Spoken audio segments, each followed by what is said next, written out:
Boa noite a todos. Também, inicialmente, eu quero agradecer o gentil convite da Ordem dos Advogados do Brasil. E é sempre uma honra, já tive a oportunidade de estar em vários quadrantes do Estado, visitando as unidades da OAB. Eu creio que eu antecipo aqui a minha ocupação pós-aposentadoria, né? Já vou me familiarizando com a OAB. E cumprimento o doutor Alessandro, na pessoa dele, todos os combativos advogados paulistas e paulistanos. Importante dizer que a Ordem dos Advogados do Brasil foi a única instituição, o único poder que, em tempos de sombras de trevas, há pouco vividos, nossa última ditadura militar não faz tanto tempo assim, está na memória de alguns que, como eu, né, são, eu não vou dizer mais velhos, são jovens há mais tempo, né? E a gente viveu essas agruras. E a OAB foi aquela que não se intimidou, não se curvou e enfrentou, às vezes, tendo isso custado a vida de alguns dos advogados. Então fica meu cumprimento e minha reverência à OAB. Cumprimento o nobre expositor, o doutor André, meu grande amigo, nos conhecemos no mestrado da PUC e só tenho a enaltecer as suas qualidades intelectuais e morais, excelente professor, exemplar advogado e um grande amigo, porque ele acabou tratando do tema inteiramente e ele me deixa agora à vontade para ficar dialogando com os senhores sobre outros assuntos, porque sobre o Tribunal Penal Internacional, se vocês tiveram aí o conteúdo que normalmente eu ouvi ministrar durante um semestre na universidade. Basicamente, né, em linhas gerais, ele conseguiu aí sintetizar isso nesses poucos minutos. Meus parabéns, minha admiração ao doutor André. Também cumprimento a doutora Valéria, a professora Coruja, que veio assistir com as colegas, e na pessoa dela os professores de Direito do nosso Estado. Também os acadêmicos que vejo aqui, o Flávio e o Bruno, e na pessoa deles todos os acadêmicos de Direito do nosso país. Também quero um agradecimento especial pela presença ao doutor Ariovaldo Félix e ao doutor Takashi Kawano, são delegados de polícia, meus amigos, já estão no retiro, né, já estão aposentados, mas eu posso testemunhar que, tendo trabalhado ao lado deles, posso garantir que a reta conduta profissional deles nunca permitiria que eles se tornassem jurisprudência no Tribunal Penal Internacional, né? Sempre se pautaram pelo respeito aos direitos da pessoa investigada, sobretudo. São grandes amigos, incentivadores, e uma prova de carinho é essa aqui hoje. Agradeço aos advogados presentes, às senhoras e senhores, e, como eu disse, o doutor André conseguiu oferecer um panorâmica bastante objetivo, bastante geral, e eu faria apenas algumas ponderações, e sem a pretensão de querer complementar nada, porque seria absolutamente inócua a minha tentativa. Eu tenho dois tópicos que eu havia adiantado ao professor André, que eu gostaria de falar rapidamente, que é sobre as estruturas de poder dentro daqueles organismos institucionais. Eu estou falando dos estados totalitários, e dentro daqueles organismos criminosos, são as organizações criminosas. Nos dois eu tenho estruturas de poder e eu tenho a figura daquele que ordena e daquele que executa as ordens. Isso traz alguns problemas para a teoria geral do delito, que a gente vai tentar dizer aqui de uma forma tanto abreviada quanto possível. Nós estamos assistindo aí no mundo o levante do povo árabe, né, buscando por democracia, lutando pelos seus direitos, e aí nós podemos assistir, embora aqui à distância, o quanto isso lhes custa, né? Quantos já tombaram nessas movimentações populares recentes. E, de outro lado, nós vemos um poder centralizado, despótico, não legitimado pela escolha popular, e que se mantém à sombra de um aparato bélico com o qual ele massacra a população civil. Para isso existe o Tribunal Penal Internacional, daí a sua utilidade, daí a sua prestabilidade. Isso não é perfumaria jurídica, isso não é uma teoria que vai ficar adornando as prateleiras dos juristas. Esse é um direito vivo que tende, infelizmente, a se tornar cada vez mais aplicado com maior frequência. Me parece que aqueles ideais de liberdade, igualdade, fraternidade são ventos que não chegaram a todas as partes do mundo ainda. E é para essas pessoas que ainda ignoram, que ainda pisoteiam os direitos individuais e os direitos humanos, que nós temos essa estrutura fantástica que é o Tribunal Penal Internacional. Que pena que seja uma matéria, seja um assunto, um tema tão pouco cuidado pela dogmática brasileira. Talvez nós estejamos à espera de que o primeiro brasileiro seja alçado à condição de réu, para que possamos, então, nos sentar e debater alguns temas, como esse da extradição que o professor André disse, que eu gosto de chamar de extradição, de entrega, como quiser, professor André. Aliás, o professor Zaffaroni falou, no mundo jurídico, você dá o nome que você quiser para as coisas, né? A gente cria, constrói um realismo jurídico, concepções e conceitos à luz da realidade. Então, ele até diz, se quiser definir vaca, né, no sentido jurídico, como uma espécie de cachorro grande, negro, com dentes enormes, e que uiva nas estepes, pode, obviamente, fazê-lo, jurista, não há problema nenhum.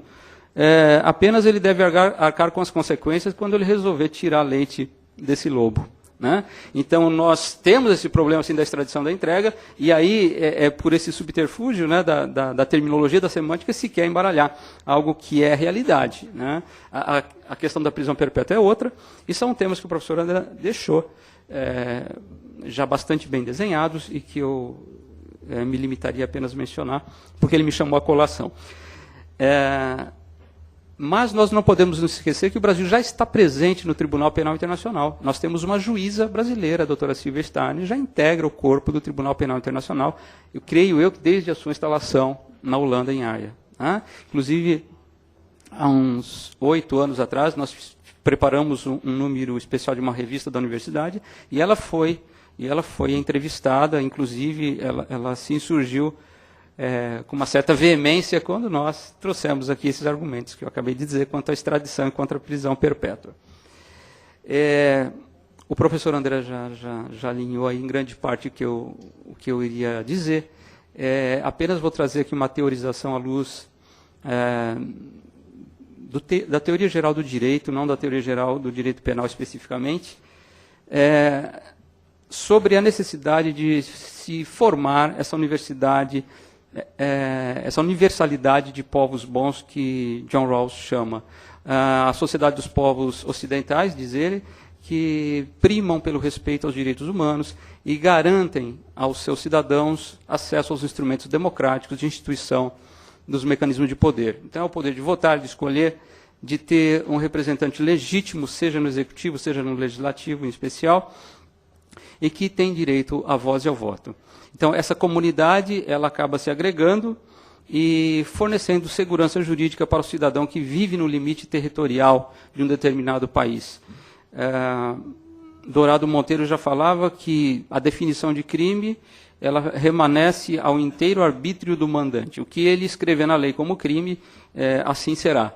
Então, hoje, o Brasil é um crime em que telefonar, portar telefone é crime. Né? Então, dependendo de onde estiver com o celular, é crime. Se estiver dentro de um estabelecimento penitenciário, isso é considerado uma conduta típica, antijurídica, e acabou. Né? Ele vai pagar por esse ilícito. Acontece que, se em alguns casos essas singularidades do legislador se justificam, em outros não.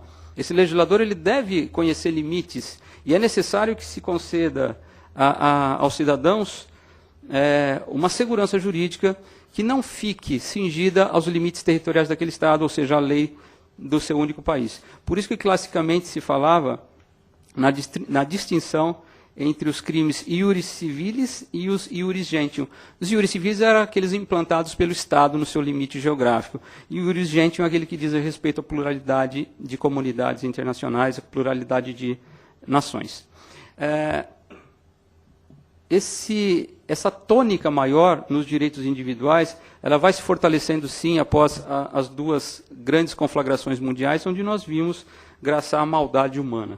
Então, para quem ainda duvida da utilidade e da necessidade do Tribunal Penal Internacional, basta um passeio turístico por Auschwitz. Né? Eu imaginava que fosse um museu, mas não. É um campo de concentração ali preservado, e a gente encontra ali, materializada, toda a capacidade humana de obrar com extrema crueza, com a crueldade sem tamanho, e creio que o homem é o único animal que consegue atacar o seu semelhante, que não numa situação de defesa. De forma premeditada, de forma calculada, usando aí dos avançados conhecimentos de engenharia, de química, ele conseguiu ali construir fornos e pesticidas para exterminar o ser humano. O que nós vamos assistir depois dessas duas conflagrações mundiais e que desnudaram essa maldade humana e o poder que um soberano, principalmente se for um soberano maluco, tem de ceifar vidas, de destruir direitos, é que nós tivemos um momento especial na vida das nações. Elas passam a se fortalecer internamente, elas passam a se absolutizar internamente em relação aos seus cidadãos, e externamente elas não admitem mais a submissão a outras nações. Então o que eu tenho hoje entre estados, entre nações, é uma convivência horizontal. Eu não tenho a sobreposição de um sobre o outro. Por isso que o direito internacional ele suscita algumas dúvidas no momento de se imaginar como se efetivar as sanções, como se cobrar o cumprimento das normas de um tratado internacional. O país pode muito bem virar as costas para um tratado, como fez, por exemplo, os Estados Unidos. Não com Barack Obama, jamais ele faria isso. Né? Ele é um exemplo de pessoa, de professor de direito, principalmente. Até desconfio que seja de direito penal, professor Valério. Mas o anterior, né, o cowboy, o George Bush, né, ele retirou a assinatura que Bill Clinton havia posto ali. Então ele vira as costas para a comunidade internacional e, mais que isso, ele faz tratados bilaterais impedindo que os seus cidadãos sejam aprisionados por outros países. Tá? Esse fortalecimento interno dos estados em relação aos seus cidadãos e, ao mesmo tempo, a não submissão externa é que vai dar a tônica do direito internacional, né, no pós-guerra. É aquilo que John Rawls, esse justo filósofo recentemente falecido, ele fala de um novo contrato social, agora não entre o cidadão e o Estado, mas entre os Estados entre si. É uma nova modalidade de contrato social. Então agora eu não falo mais apenas numa organização política interna, mas sim em comunidades políticas supranacionais. Então, um bom exemplo é a comunidade europeia. Né? Eu tenho ali não só uma cooperação no aspecto econômico, cultural, político, mas também jurídico. Eu tenho lá uma normativa que é supranacional e creio eu que esse seja o futuro, o panorama com que nós vamos nos defrontar no direito do próximo século.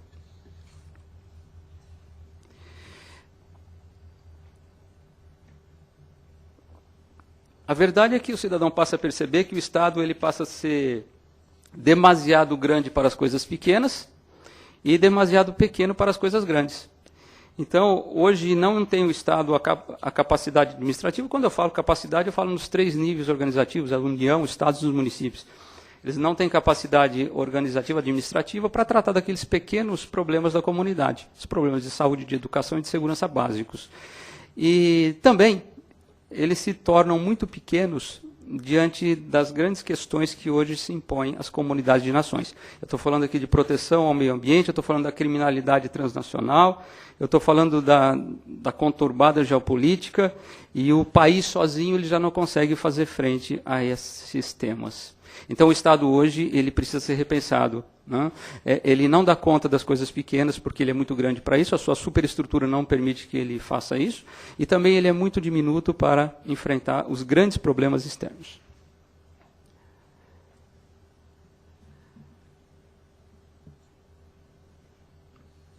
E aí se fala na construção de uma universidade mundial, uma universalidade mundial. E somente pode ser pensada essa universalidade de nações se eu tiver um direito internacional operante. É claro que só posso pensar nesse direito internacional se houver um consenso entre nações, já que eu não posso impor essas regras à força. Seria o uso da força militar de um Estado contra outro para prevalecer regras que são supranacionais. Isso seria impensável. Isso só pode se fazer à luz do direito internacional calcado na ideologia dos direitos humanos. Então, quando eu falo do ius gentium, o direito das gentes, né, é pensar numa utopia de uma comunidade universal. O ano passado, um dos maiores teóricos do direito, e em especial do direito penal, Luigi Ferraioli, esteve no Brasil lançando a sua obra Principia Iuris. E ele faz alusão exatamente a essa possibilidade que hoje se apresenta, de se imaginar o nosso planeta como um grande país. Aquilo que a gente tem hoje concebido como uma estrutura de poder dentro de um país, eu teria no futuro como uma nação universal. Né? É claro que ele não concebe a existência de um poder central, de um poder político central, que vá se adonar do monopólio aí da força e vai impor isso sobre as outras nações, mas sim da sujeição das nações a essa ordem supranacional e mundial. Kelsen já falava, ele tem um livro que não é muito conhecido, é A Paz através do direito, e ele dizia da necessidade, isso há 50 anos atrás já escrevia, da necessidade de introduzir em cada país garantias jurisdicionais ao cidadão contra as violações da paz externamente, contra aquelas agressões entre nações, e em relação às transgressões aos direitos humanos internamente. E aí, dentro desse ideal humanitário, eu teria um referencial unificador do direito. É aquilo que a gente chamou hoje de neoconstitucionalismo. Né? Aqueles parâmetros mínimos comuns, é o denominador comum jurídico entre as nações. E isso só pode ser encontrado nos direitos humanos. Então, essas garantias jurisdicionais, embora implementadas aí somente em tempo recente, para nós, já eram pensadas, já eram teorizadas há muito tempo.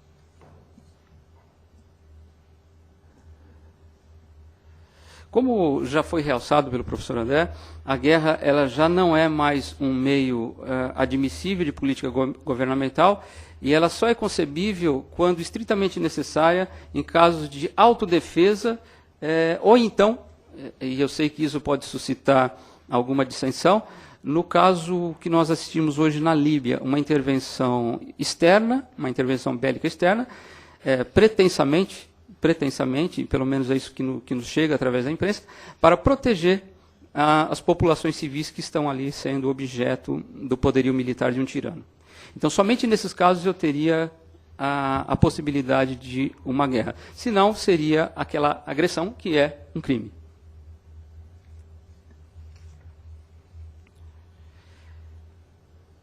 E é interessante as palavras daquele grande constitucionalista português, professor Canotilho, quando ele diz que são as leis que devem se mover dentro dos direitos fundamentais, e não o oposto.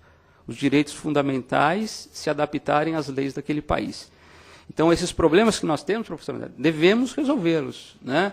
Essa incompatibilidade, essa antinomia aparente que nós temos com os institutos da entrega, da extradição, da prisão perpétua, da imprescritibilidade, nós deveremos resolver, porque o que se protege aqui são os direitos humanos, e um país ele não pode negar a vigência de um tratado, a gente sabe que está no Tratado dos Tratados da Convenção de Viena, alegando impedimentos em razão da sua normativa interna da legislação nacional. Outro autor que eu gosto bastante, me permitam ler, os direitos do Robert Alexis. Os direitos do homem têm, independentemente da sua positivação, validez universal, uma validez universal, que atravessa as fronteiras políticas e jurídicas de qualquer nação. E as pessoas poderão me dizer, mas nem todos os países foram signatários do Tribunal Internacional. Isso não interessa. Né? Para aplicação, para efetivação das normas do tribunal, não importa que aquele país seja signatário desse tribunal supranacional. Se o mandatário desse país ele cair nas teias do tribunal, ele será processado, será condenado e cumprirá a sua pena, independentemente de ter submetido voluntariamente àquela jurisdição. Então, na verdade, o Tribunal Penal Internacional ele vale na literalidade erga omnes, contra todo mundo. Professor Sérgio Suero.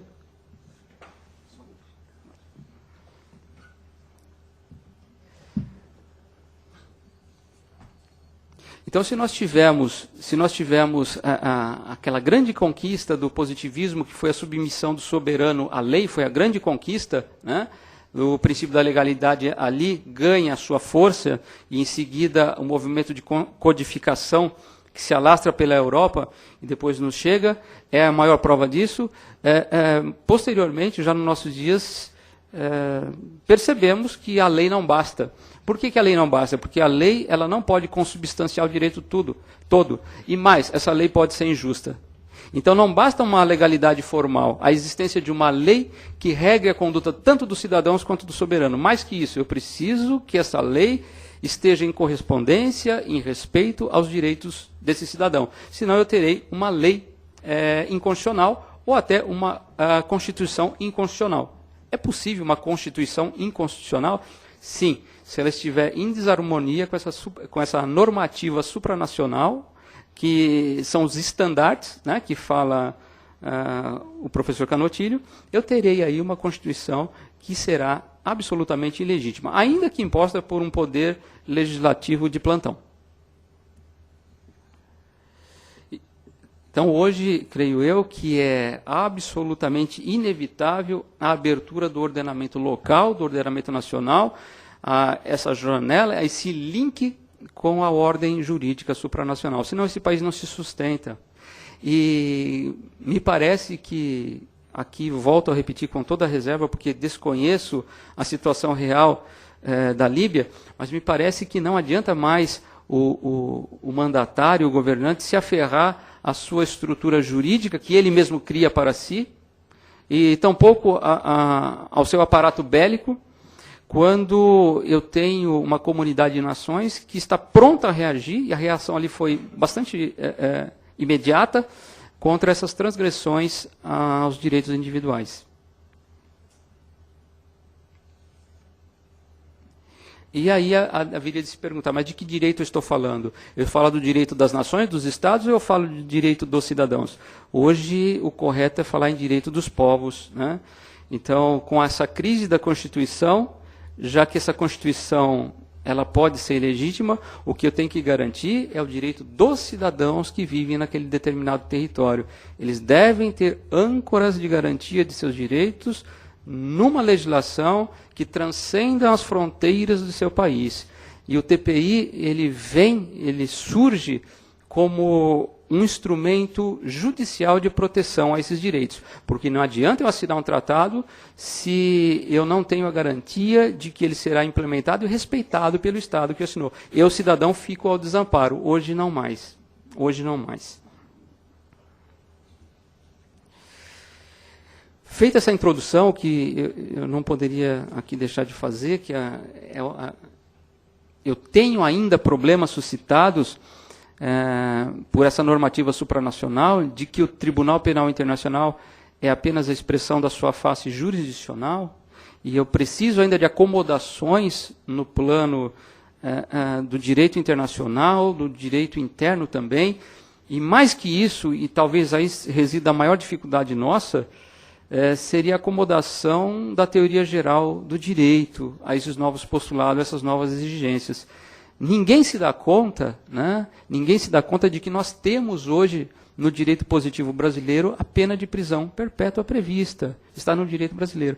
É um decreto, né, o decreto 4388 de 2002, e pouca gente se dá conta disso. Quando eu digo pouca gente, eu não estou me referindo àquele do povo, estou me dizendo da comunidade jurídica. E eu até brinco com meus alunos, amanhã você pergunte para o juiz, o promotor, o advogado, o colega com quem você trabalha, e faça essa pergunta, existe pena de prisão perpétua? Quando eles retornam, eles dizem, não existe, o seu professor está louco, né? Não existe a pena de prisão perpétua, está vedado pela Constituição, mas existe. O que nós temos, o que o professor André trouxe aqui na sua exposição, é um novo Código Penal que nós temos. É o Código Penal do Direito Penal Internacional. E nós temos que conviver com essa realidade e devemos adaptar a nossa doutrina do direito penal para recepcionar essas regras e para com elas conviver. Não há outra opção. Eu não tenho a alternativa do retrocesso. Essa é uma realidade que tende apenas a se aprofundar. Eu trago aqui apenas 2 exemplos da dificuldade que nós temos na prática para implantar as normas do Estatuto de Roma, que seriam instrumentalizadas pelo Tribunal Penal Internacional. Em 1977, uma estudante alemã, Elisabeth Käsemann, ela, vivendo na Argentina, foi sequestrada pelas forças policiais, foi submetida a torturas e dias depois ela foi executada.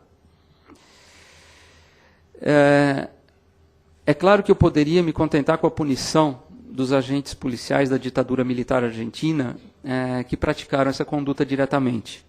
Mas ocorre que foi formulada pela Justiça Argentina uma consulta à promotoria de Nuremberg na sua colisão permanente contra a impunidade. E a pergunta que eles fizeram é se haveria a possibilidade jurídica, se não seria um disparate, responsabilizar criminalmente, como autores mediatos, indiretos daquela morte, os comandantes militares da época, né, que era um triunvirato. Era um triunvirato. Que o Brasil também teve o seu trio, né? Em 1969 nós tivemos, eu não vou dizer porque eu acho desrespeitoso, né? A gente fala os 3 patetas, não foram 3 comandantes militares, né? E a Argentina teve o seu. É coincidência, pessoal? É coincidência isso que no final da década de 60 e início da década de 70 proliferam, né? Pululam como pragas, como se fosse uma metástase por toda a América Latina, essas ditaduras militares, e com métodos muito parecidos de atuação? É claro que não. Quando houve o golpe militar de 64 no Brasil, havia aqui, fazendo manobras no litoral brasileiro, a esquadra americana. É claro que isso, a América Latina, sem se dar conta disso, eu digo o seu povo, é claro, seus governos sabiam muito bem o que faziam, e fizeram muito bem, o mal feito fizeram muito bem. A América Latina foi envolvida no contexto da Guerra Fria. E tudo que os Estados Unidos, naquela época, não queria é que houvesse uma polarização dessa América Latina em favor da extinta União Soviética, que seria o bloco comunista. E procurando fortalecer esse bloco capitalista que eles representavam, né, aí está a Guerra Fria, eles estabeleceram essas ditaduras militares por toda a América Latina. Então, a nossa vizinha, a Argentina, ela padeceu dos mesmos males que nós, e a junta militar lá do general Videla, do Macera, do Viola, eu até lembro do último, do Galtieri, né, ele fez uma guerra para unir a comunidade argentina. Eles, segundo a visão primeira da justiça argentina, deveriam ser responsabilizados por essa execução dessa jovem alemã. E aí se desenvolve, e essa teoria não é nova, né? Ela foi acabada por Roxin, por Klaus Roxin, né? Nosso grande penalista alemão ainda vivo, né? No início da década de 60, em 1963, Roxin traz uma teorização quase completamente acabada disso que a gente chamou do domínio do fato por organização. Então eu tenho um aparato, uma estrutura de poder, e aí não me interessa, para ele tanto faz, né, se é um bando, se eu falo aí de uma criminalidade organizada, ou se é uma estrutura de poder instalada nesse poder, mas cometendo crimes e praticando delitos para se manter no poder. Né? Até eu acho engraçado, nós discutimos, não quero entrar nesse tema, discutimos há poucos dias a prevalência ou não da lei de anistia no Brasil, se nós deveríamos fazer como os nossos vizinhos, né, ignorar essa lei, declará-la inconstitucional e responsabilizar os torturadores da época militar. Né? E um dos argumentos é que não poderia fazer isso, que eu beneficiaria também os terroristas. E muitos deles hoje ocupam aí altos cargos na República. Né? E eu falo, mas essa palavra terrorista ela não está correta. Conceitualmente, o que é o terrorismo? É usar de força para se adonar do poder político. Essa é a definição de terrorismo, basicamente. É praticar um ato de força para tomar o poder político, que não pela via do voto, pela via democrática. Aí eu pergunto, quem usou de força para tomar o poder? Com certeza não foram aqueles que nós aprendemos a chamar de terroristas. É quem usou canhão, quem usou aí o poder militar para depor o presidente que havia sido eleito. Bom ou mal, ele havia sido eleito pelo povo. Então, esses outros do lado de cá, que pegaram em armas, sim, claro que pegaram. A guerrilha do Araguaia ninguém vai desconhecer, ninguém vai ignorar que ela tenha existido. Tem os cadáveres, que ali contam a história. Na verdade, eles foram contra-terroristas. Eles foram contra-terroristas. Os terroristas foram outros. Então, quando se diz dessa lei de anistia, é melhor deixar para lá, vamos esquecer. Não que eu não tenha estruturas não penais para tratar desse assunto, como a África do Sul teve, a Comissão de Verdade, em que à margem de uma punição criminal, de uma sanção penal, ele era obrigado a se retratar publicamente e confessar os crimes que ele havia cometido por motivação política. Mas quando Roquessin equipara, né, essa estrutura criminalizada organizada com as estruturas institucionalizadas, ele faz uma teorização completa sobre como responsabilizar aquilo que ele chama de homem detrás, ou o homem atrás, aquele que está às sombras, aquele que dá as ordens, porque o que nós vemos, né, são apenas os executores dessas ordens, que foram no Brasil as polícias estaduais e as forças armadas, atuando aí numa comunhão e fazendo valer a vontade da ditadura militar por quase 30 anos. Nesse processo contra Videla e Macera, não contra o comandante da aeronáutica, que era o Ramon Agosti, porque ele havia falecido já, né, então havia se operado a extinção da punibilidade em relação a ele, mas foi trazido ao processo as provas de que ele sim expediu essas ordens para a captura dos dissidentes políticos e os procedimentos que deveriam ser adotados em relação a eles, né? Então a Operação Condor não é desconhecida de ninguém. Okay? Então eles expediam esses comunicados, e lendo esses comunicados fica claro que aquele mero executor, aquele policial, aquele soldado lá da ponta, que fazia a detenção do dissidente político e submetia a interrogatório, mediante tortura, etc., ele não agia espontaneamente, por iniciativa própria, atendendo ao interesse pessoal. Ele fazia isso obedecendo a diretivas, a normas escritas a que ele estava obrigado a obedecer. Então, quando da captura de um dissidente político, deveria ser emitida imediatamente uma comunicação secreta aos altos generais, né, ao comando geral, que então administrava o país. Então eles tinham conhecimento quase que instantaneamente de todas essas detenções. E eles poderiam fazer cessar imediatamente aquelas detenções, e quando não o faziam, deveriam se tornar responsável pelo resultado que sobreviesse. Então essa era a questão jurídica colocada, e aí eu tenho três posições. Que eu queria rapidamente raciocinar com os senhores a respeito do cabimento de cada uma delas ao nosso ordenamento, ao direito internacional. Então, basicamente, eu poderia responsabilizá-lo por instigação, por coautoria ou por uma autoria mediata. Tudo no âmbito do domínio do fato por essa organização. No caso da Argentina, nesse caso exemplificativo que nós estamos adotando, o desaparecimento de Elizabeth Kessima, é um aparato institucionalizado de poder, e mais, um aparato criminoso institucionalizado de poder. Okay? Que funciona tal qual um bando, uma quadrilha de cunho organizado. Eu tenho uma estrutura hierárquica, eu tenho distribuição de tarefas e eu tenho a prática de crimes como sua atividade principal. E aí vamos ver rapidamente os prós e os contras de cada uma dessas opções que poderiam ter sido adotadas. Então, quando eu falo da figura da instigação, né, que no direito alemão a nomenclatura é instigação e não aquilo que nós conhecemos no Brasil por participação. Então, a gente faz aquela distinção entre participação e autoria. Né? Então, na autoria, eu preciso da execução da figura típica fundamental, do verbo matar, por exemplo. Né? Então, é necessário que ele pratique atos de morte para que seja qualificado como autor. Se ele apenas atraiu a vítima, se ele apenas emprestou o revólver, ele é um partícipe. Eu tenho a figura da participação. E a instigação para nós, no nosso direito, na nossa doutrina, é apenas uma das modalidades de participação. Então, se discutia se poderia esse homem detrás, esse automandatário dessa organização criminosa estatal, responder como mero partícipe, já que ele não tomava parte da execução direta do crime. É claro, ele não ia na viatura fazer a detenção daquele dissidente e depois não ia acompanhá-lo ao calabouço para fazer a sua tortura e depois a sua execução. Ele emitia as ordens e ele tinha os seus executores situados na base da organização que tratavam de promover essas providências ditadas por eles. E aí se chegou à conclusão de que não. Né? Na verdade, eles tinham um poder muito maior do que aquele do partícipe. Né? Não repousava nas mãos do executor da ordem a disponibilidade de prosseguimento ou não naquela diligência determinada. Eles não poderiam voltar atrás na sua ordem.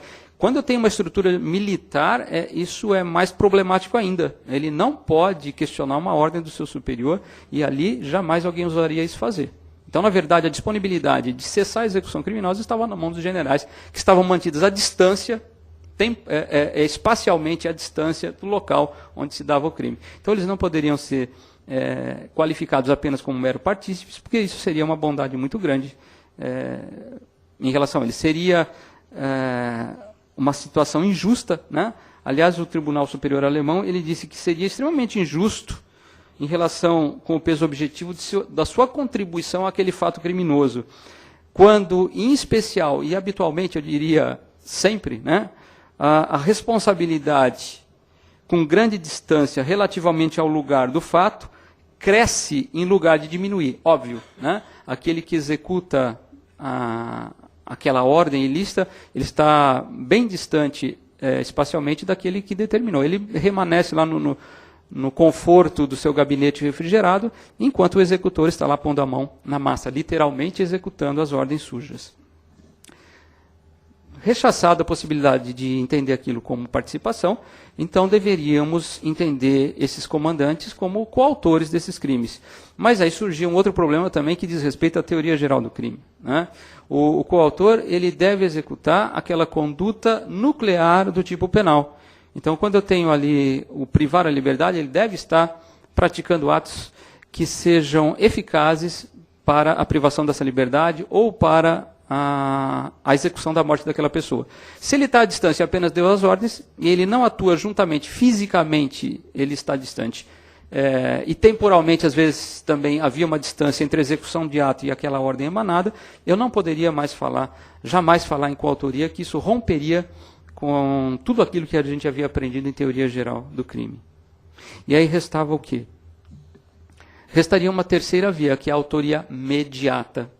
Então, na autoria imediata, o que eu tenho é a utilização de um terceiro, e a gente ensina que esse terceiro ele está privado de culpabilidade. Então, exemplificativamente, é aquela situação do agente que entrega uma arma de fogo ao oligofrênico, ao débil mental, né? E fala, olha, dá 5 tiros na minha sogra, né? O autor direto desse crime não responderá pela conduta, né? Na verdade, o autor mediato, o verdadeiro autor daquele crime, é aquele com capacidade, né, que emitiu a ordem. E essa foi a construção, essa adaptação dogmática que se fez para poder se responsabilizar aqueles comandantes militares como verdadeiros coautores e aí sofrerem na integralidade e até com uma exasperação de pena a responsabilidade pelos crimes que eles ordenaram e praticaram. Então, o que eu tenho, o principal argumento é a fungibilidade do executor lá na ponta. Ele pode ser trocado, ele é apenas uma roda dessa engrenagem. Aquela prisão, aquela tortura, aquela execução vai acontecer de uma forma ou de outra, ele tem um batalhão às ordens dele. Se ele não cumpre, ele terá imediatamente a substituição para que aquela ordem seja efetivamente observada. E o que eu tenho de certeza, a certeza que eu tenho nessa situação, é de que a ordem será cumprida. Que eu tenho uma estrutura de poder montada de tal maneira, com uma capacidade de exposição de tal forma, que jamais haverá possibilidade de aquela pequena peça lá na ponta interferir na produção final do resultado querido pelo mandante. Bom, com base nessa teoria foi possível sim a responsabilização desses comandantes militares e modernamente, né, então dos comandantes militares argentinos e também modernamente um caso mais recente do Alberto Fujimori, né? Alberto Fujimori na sua extradição, né, do Chile foi usada essa argumentação da autoria mediata. Não que com isso eu exclua a responsabilidade criminal do executor direto da ordem, não há isso. Okay? No caso do oligofrênico, obviamente, ele não se sujeita ao rigor da pena em sentido estrito, ele recebe uma medida de segurança. Aqui no caso do policial, do soldado que praticou a conduta final, ele vai sim responder também como autor do crime. E aí eu poderia responsabilizar, à luz dessa teoria, dessa construção teórica, Hitler, né, como responsável, como corresponsável por todas as atrocidades que ocorreram sob a luz da suástica, ou sob as sombras da suástica, melhor, né? E eu posso usar a mesma teoria para responsabilizar, por exemplo, né, o dirigente de uma organização criminosa que ordenar de dentro do cárcere, né, os ataques externos que os seus executores, os seus fiéis quadrilheiros executarem. Bom, e aí eu passo a ter é uma nova categorização. Eu não trabalho mais com coautor e partícipe. Agora eu tenho, na verdade, dentro da teoria do domínio por organização, uma tríade, né? Eu tenho três níveis de autoria. Eu falo dos autores por mando, e quando eu estou falando do autor por mando, o nível mais elevado dentro da organização são aqueles que têm a capacidade dispositiva sobre os demais, eles comandam a totalidade da organização, né? Enfim, eles conduzem essa organização. Abaixo deles, eu tenho os autores por organização, eles estão hierarquicamente abaixo dos autores por mando, e eles têm o poder dispositivo, o poder de mando sobre determinados segmentos daquela estrutura organizada de poder. Criminoso ou político, não interessa. Okay? E na ponta, eu tenho os autores executivos, aqueles que se encarregam, né, naquele mais baixo nível, né, em todo sentido que vocês quiserem entender essa expressão, de executar diretamente essas ordens. E por essa teoria também, eu ia me esquecendo, puderam ser responsabilizados comandantes do exército alemão que ordenaram aqueles famosos disparos no Muro de Berlim. No Muro de Berlim. Para encerrar, nós estudamos em direito penal que ele vai se legitimar, o direito penal ele se legitima quando ele está a serviço da proteção subsidiária de um bem jurídico relevante, e mais, que o seu instrumento, que é a pena, a finalidade da pena, também deve ser devidamente demonstrada. E aí os autores se dividem, historicamente se dividiram, para que punir? Né? Eu puno porque ele pecou, e aí é um caráter retributivo, é um mero castigo, aquele que cometeu o ilícito penal, ou eu vou punir para que ele não peque mais, é um caráter didático, preventivo da pena. Né? Infelizmente, nós não temos uma teorização acabada da aplicação da pena em nível supranacional. Então, me parece que toda essa teorização que se fez em relação ao direito penal nacional, ao nosso direito penal clássico, ele não tem uma aplicação tão clara, tão visível no direito penal internacional. Eu trouxe aqui um trecho da sentença do Tribunal Internacional para a ex-Iugoslávia, e na sentença, os juízes afirmaram que os principais fins da pena para a condenação é a intimidação e a retribuição. A retribuição, esse caráter mais cego da sanção penal, né? Essa face kantiana da pena, é óbvio que, inegavelmente, nós temos isso na nossa pena aqui aplicada internamente. É óbvio, não sejamos hipócritas assim. Mas, pelo menos, nós declaramos uma finalidade preventiva, geral e especial. Geral em relação à comunidade, especial em relação ao autor do crime. Então, quando eu falo de intimidação, né, eu estou falando, e tem um autor, Kai Ambus, né, Kai com K, Kai Ambus. Ele deve ser lido porque é um autor alemão e ele é um efusivo colaborador aqui com a doutrina penal latino-americana, ele está sempre aqui no Brasil, na América Latina, e ele tem escrito muito sobre direito penal internacional. Então é impossível estudar esse tema, pesquisar esse tema, sem recorrer aos ensinamentos de Kai Ambus. Okay? E ele tem dito que, quando eu falo do caráter, como disse aqui essa sentença desse tribunal criminal para a ex-Iugoslávia, de uma intimidação, caráter intimidativo dessa pena infligida em nível supranacional, o que eu quero dizer com isso exatamente? É a prevenção geral positiva. O que é a prevenção geral positiva? É o prestígio, a prevalência do direito, e no caso aqui do direito internacional. Então eu tenho uma comunidade internacional hoje e eu preciso demonstrar a ela que essas regras postas pelos tratados internacionais e que o Tribunal Penal Internacional se propõe a velar,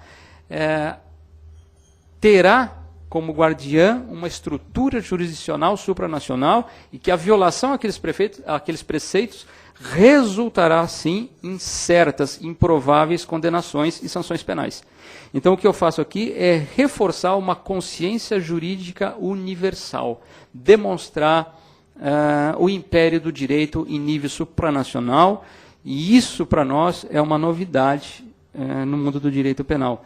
Então, quando eu reafirmo a aplicação do direito penal para que essa consciência jurídica universal, que está ligada a certos valores fundamentais da pessoa humana, que isso é válido, que isso deve ser levado a sério, eu retorno lá ao início da minha palestra, palestra é pretensioso, né, da minha fala, quando eu disse que se justificava, sim, essa normativa supranacional e todo esse aparato jurisdicional para fazer prevalecer esses direitos da pessoa humana. E com isso, pedindo desculpas, escusas pelo alongamento, eu agradeço a atenção dos senhores. Muito obrigado.